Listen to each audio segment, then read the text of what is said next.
From the travel section of the New York Times. Goodbye, golf clubs. Hello, hiking boots and kayaks. By Abby Ellin.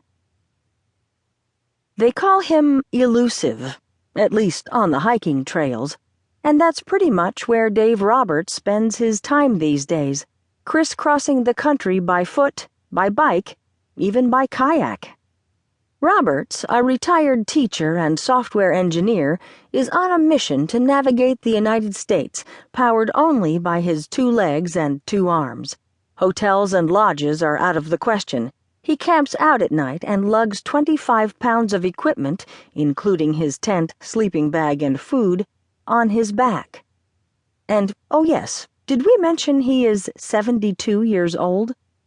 I expect to keep doing it until I get tired of it, said Roberts, who is currently on a 3,000-mile ramble across Texas, weaving through at least 40 national parks and averaging about 23 miles a day.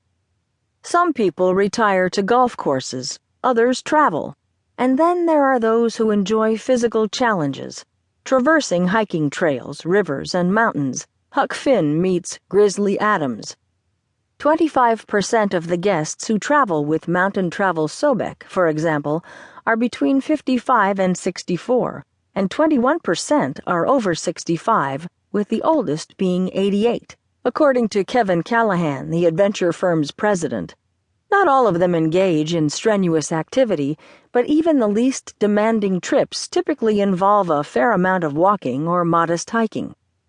About 20% of REI's Adventures business comes from customers over 60.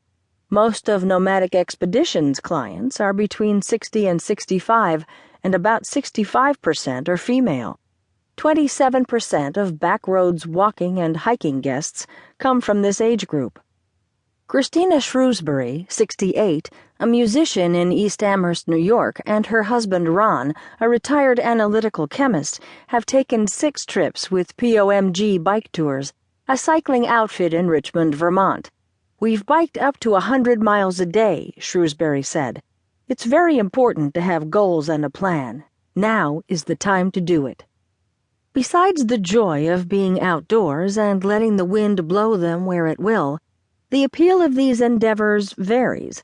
For Dale Sanders, 80, who calls himself the gray-beard adventurer, it's about breaking records. Last year, he became the oldest person to solo paddle the Mississippi River while raising about $23,000 for the Juvenile Diabetes Research Foundation.